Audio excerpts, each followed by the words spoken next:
swear every single time I sit down to film, there's always one fly that decides to like all of a sudden get this sudden burst of energy and fly all around my room. So if you hear that, then sorry. Okay, so today's video is going to be very real, I suppose. I mean, all of my ones are like very honest and I'm just trying to say how it is, but this video is going to be kind of like a reflection on the past year. So some things are deep, but you know, we'll get to that when it when it turns up. I am filming this the day before my 17th birthday, and it probably will go up either tonight or tomorrow on my birthday, depending on when I get this edited.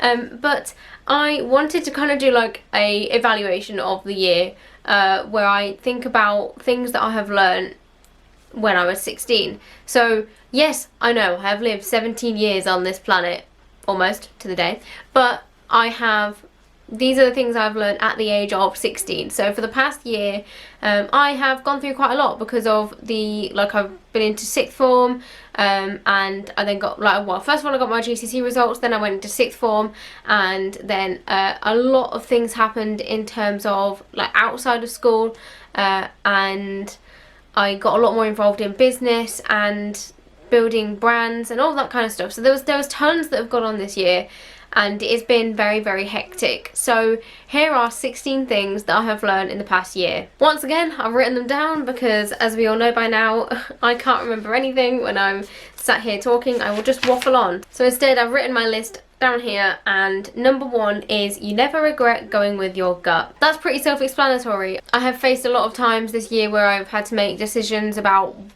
between two things, and you always feel that pull towards one certain thing, and I've always told myself go with that one because I never regret going with that decision. But if I go down a different route, I keep looking over at that other choice, and yeah, so go with your gut. That's one of the main things I've learned this year. Number 2, I've written you immediately default into thinking people will judge you, and it's never as bad as my mind makes it up to be.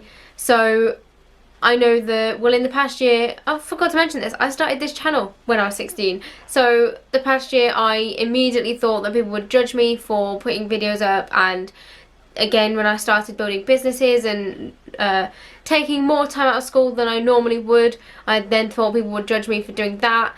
But do you know what? Not many people care. They don't pay attention to your life as much as you think they do. Like, not every movement is being watched. But at the same time, so many people are supportive of it rather than like being what you think it's going to be. So for me personally, I always thought the negative, and I need to learn that not everyone thinks that everything I do is negative. And yeah, so I immediately default into thinking people would judge me, and that's something I'm trying to overcome because I know that it's not true. Number 3, don't isolate yourself. Sometimes time with family and friends is exactly what you need, even if you think you need to be alone. Now, I am one of those people that immediately when they feel down shut themselves away and just like wants to be alone.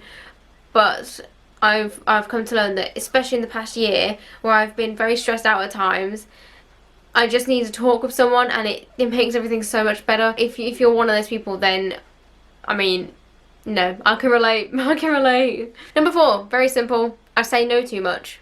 I immediately default into saying no, and like any opportunity that arises, I'll go, no, I'm alright, even though it's really, really good.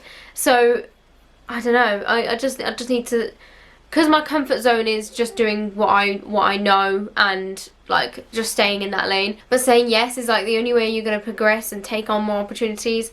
So I'm trying to say yes more every day. Number 5, everyone has their own issues, but that doesn't mean you have to belittle yours. Now obviously, like when you're faced with a load of other people that have issues that might seem bigger than what you have, it's easy to think, oh, why am I complaining, and why should I be down about the issues that I have? But if you don't like take control of yourself and your own issues and try and manage them, then there's no way I can help other people. So I need to focus on mine first, and then I can help others. So I need to stop belittling like things that I go through, because they're still things. Number 6, not as deep, thankfully. I love public speaking, even if it's daunting to begin with. So I think it was in July, I spoke for the first time in front of a big audience. Say big, it was I think it was like 50 businesswomen, and I spoke about the launch of my planner, and I was very nervous to begin with. I was so, like, I was shaky. I was like, I don't know, you know, you just like feel really bad and your stomach feels bad and you're like, oh, I don't know whether I can do this. But then as soon as I got up there, within like a couple of minutes, I was fine. I think it's just because I imagined just talking to someone instead of like a huge crowd. And now, like, it literally, the second my talk was over, I was like, right, I want to do that again. And I've actually got another public speaking thing in the pipeline, and I'm really looking forward to it. So yeah, that is definitely something I want to carry on with. And I never knew I'd liked it up until last month. Number 7, which is kind of tied into the talk from number 6. Taking breaks is important. Burnout happens when you avoid being human for too long. Now that was the quote that I began my talk with, because it was what the whole thing was centered on. It was all about stress and trying to manage time and trying to just avoid burnout and avoid giving yourself so much to do. And even though I made a planner all around that, I still find myself doing it. You know, we all do it every now and then. It's inevitable. Just because I was trying to take on too much at one point, and I kind of found myself in that situation last week as well. But yeah, I know my limits now, and I know how to avoid burnout most of the time. Number 8, I've just learned I love the process, and that kind of came from one of Gary Vee's podcasts, and it really resonated with me. He said, I always say, when I say really resonated, I forget with. Really resonated with me. He said that when he thinks he almost sabotages himself so he can carry on working and carry on striving towards a goal. And I like related to that, because I love the progress, if you know what I mean. Like, I love working towards something, and I love the setbacks and the challenges and all of that comes along with building a business. I love that, and that is like that. Yeah, I could do that every single day. Number 9, sorry, another deep one. You never know the full story about someone, even if you've known them for a very long time, like the whole of your life. Not much really to explain about that, except from, you know, that there's always things going on with other people that they will never share with anyone. You, like, even thinking about yourself, there are things that you've never told anyone, not because like they're major secrets, just because they're just things that you never thought people would be interested in, or they're just random things about you that you don't really think about.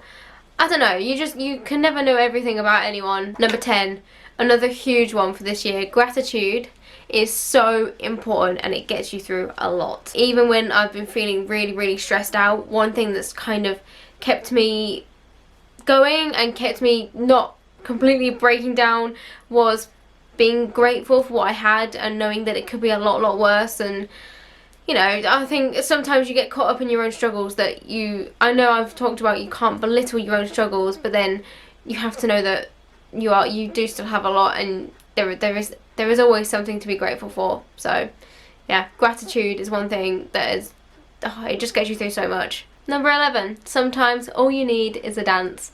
I don't know about you, but when I like feel really down, if I just stick on a bit of music and have a bit of a dance, it just lifts my mood. So yeah, I need to do that more often. I don't dance as much as I want to, and I'm terrible at it. I've never had a dance lesson in my life, but you know, if you just listen to music and you just start moving around, yeah, it just makes you happy. Number 12, kind of weird coming from a study tuber, even though I don't know, I'm starting to do less about school now, but school isn't everything. That's something I've definitely learnt this year, because up until GCSEs, like, that was all I was focused on, and I just focused on like school and work and homework and grades and all that. But after GCSEs and in my 12-week break, I then started doing more of the business side of my life, and realised I love that. And then when I came into A-levels, there was always, I still wanted to work hard in school, but then when I left school, as in like in the evenings, I just didn't have that same drive because I wanted to do other things. So this year I've definitely learned that for me personally, school is not everything, and even now, I've got a lot to do for school next week, and yes, I'm feeling really stressed out about it, but then also I'm like, well, do I actually need to do all of it, and what can I get away with not doing? Yeah, school isn't everything. Number 13, another thing kind of linked to that planner talk, when you don't plan, you don't get anything done. at least for me, if I don't plan, then something is going to go wrong, something's going to slip past my radar. And even like this holidays, I've not been doing a weekly to-do list, and it has really like affected my productivity levels, and just my general idea of how I'm going to structure my day and what I'm going to get done in that day. So I definitely need to get back into that. Yeah, planning can help me really take some of the stress out of my life sometimes. Number 14. Now I've literally just tweeted, right, how is it my 17th birthday tomorrow and I still look about 14? So I've written down, looking younger and acting older isn't a bad thing, because people always say, and especially that talk, because I was surrounded, I was the only person under 30 in that room, because they were all businesswomen who were very experienced, and a lot of them were mums, and they all said that I definitely acted older for my age. I'm not the typical going out teenager. I think that's what they mean by that, because I don't like going out to parties. I would rather just sit in. So I do get told a lot that I act older than my age, but then I also get told a lot that I look about 12. I think that was the youngest someone's thought, maybe 11. They go, how old are you? And I'm like, oh, I'm 16. And they're like, oh, I thought you were like 12. Thanks. But yeah, so it's not a bad thing. Not a bad thing. There's nothing wrong with being different and looking older or younger and acting older or younger. Do what you want to do, and you know that it's not going to affect you in any way, is it? You are still you, and someone thinking that you're 4 years younger than you actually are, I mean, it doesn't really affect me, does it? And I still get to shop in the kids section every now and then, so bonus, I get to save money. Woo! Number 15, patience is the most important thing for success, and instant gratification is dangerous, because you then get stuck in that cycle, don't you, of like, oh, well, I need to do this and I need to do this, and then I immediately get feedback, and like, you know, when you post on social media and you immediately get the likes, and suddenly you get that rush and you get that addiction. But patience is the best thing for you, because then you know you're in it for the long run. So I've been working with this business with my dad for over a year now, and it is growing slowly but steadily, and we know that that's the best way for it. If it suddenly blew up, we wouldn't know how to handle it.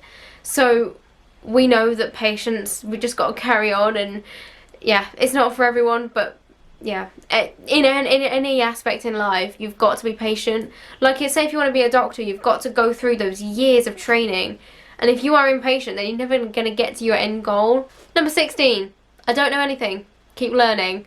So yes, of course I know things, but there are always things that you don't know. Every single year there are always things that you will learn. So just keeping an open mind and keeping that state, that like the state of mind that you can adapt to change, and you're ready to take on board feedback, positive or negative. Yeah, keep learning. And those were the 16 things I've learned at 16 years old. If you enjoyed this and you related, then please give it a thumbs up and comment down below which one was your favourite or you've also learned this year. And yeah, thank you so much for watching. If you haven't already, please subscribe. And that was a thumbs up, you know what I mean. Give it a thumbs up and subscribe, and I'll see you in the next video. Bye!